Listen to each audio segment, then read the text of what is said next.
Pernah nggak sih kamu ditanya, emang bener Tuhan itu ada, jangan-jangan cuman ilusi manusia aja? Pertanyaan ini sering banget jadi bahan perdebatan, khususnya sama teman-teman yang ngaku ateis. Mereka bilang, kalau Tuhan beneran ada, kasih tunjuk buktinya dong. Nah, justru dari sini menariknya. Karena kalau kita mau jujur mikir lebih dalam, banyak banget bukti yang nunjukin Tuhan itu nyata. Kita mulai dari hal paling gampang, alam semesta. Pernah kebayang nggak, kalau posisi bumi bergeser sedikit aja dari garis orbitnya, hidup di planet ini nggak akan mungkin ada. Sedikit lebih dekat ke matahari, kita semua kebakar. Sedikit lebih jauh, kita semua membeku. Presisinya luar biasa. Para ilmuwan nyebut ini sebagai fine-tuning of the universe. Kalau semua ini cuma kebetulan, bukannya aneh? Karena menurut matematika, kemungkinan munculnya semesta yang pas banget buat kehidupan hampir 0%.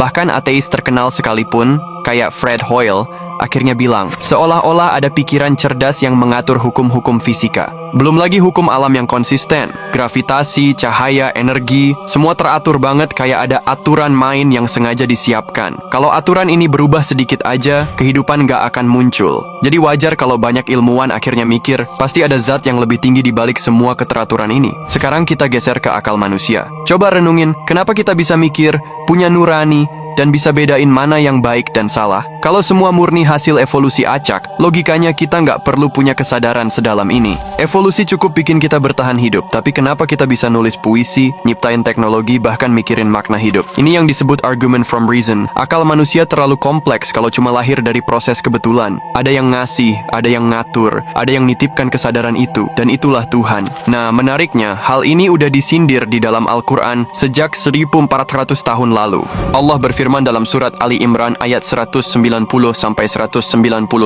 sesungguhnya dalam penciptaan langit dan bumi dan pergantian malam dan siang terdapat tanda-tanda bagi orang yang berakal, yaitu orang-orang yang mengingat Allah sambil berdiri, duduk, atau berbaring, dan mereka memikirkan penciptaan langit dan bumi. Artinya apa? Dari dulu Allah udah ngajak manusia buat mikir. Langit, bumi, siang, malam, semuanya tanda keberadaan Tuhan. Jadi kalau ada orang ateis bilang, mana buktinya? Justru bukti itu ada di depan mata, cuma tinggal mau dipakai akalnya atau enggak. Kalau kita lihat sejarah, hampir semua peradaban besar di dunia punya konsep ketuhanan. Mesir kuno punya Ra, Yunani punya Zeus, bangsa Arab sebelum Islam pun punya berbagai dewa. Bahkan suku-suku primitif di hutan terpencil selalu percaya ada kekuatan yang lebih tinggi dari manusia. Pertanyaannya, kenapa semua bangsa di dunia selalu sampai pada kesimpulan yang sama? Jawabannya simple. Karena fitrah manusia sejak lahir udah percaya ada Tuhan.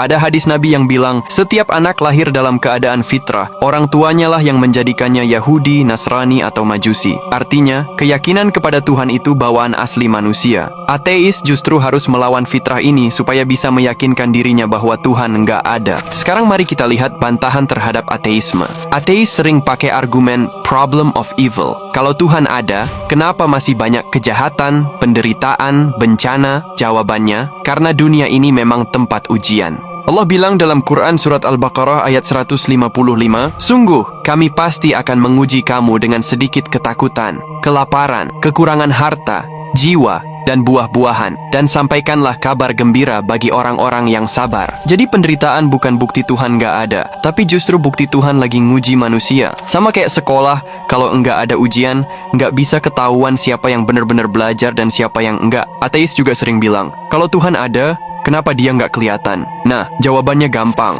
Banyak hal penting dalam hidup ini nggak bisa dilihat mata. Listrik, angin, bahkan rasa cinta, nggak ada yang bisa dilihat langsung. Tapi semua orang percaya itu ada. Tuhan juga begitu, nggak bisa dilihat mata, tapi bisa dirasakan lewat tanda-tandanya. Makanya, kalau ada yang bilang Tuhan cuman ilusi, justru sebaliknya. Ilusi terbesar adalah kalau manusia percaya semua ini, langit, bumi, hidup, nurani, muncul sendiri tanpa pencipta. Itu sama aja kayak bilang ada smartphone canggih muncul sendiri dari ledakan pabrik tanpa ada yang bikin. Jadi kesimpulannya jelas, Tuhan itu ada, nyata, dan bisa dibuktikan dengan akal, dengan sains, dengan sejarah, dan tentu saja dengan wahyu. Kalau kita jujur sama logika, nggak ada alasan untuk nggak percaya. Karena semakin dalam kita mikir, semakin kuat kesadaran bahwa ada zat yang maha besar yang ngatur segalanya, dan dialah Allah Subhanahu wa Ta'ala.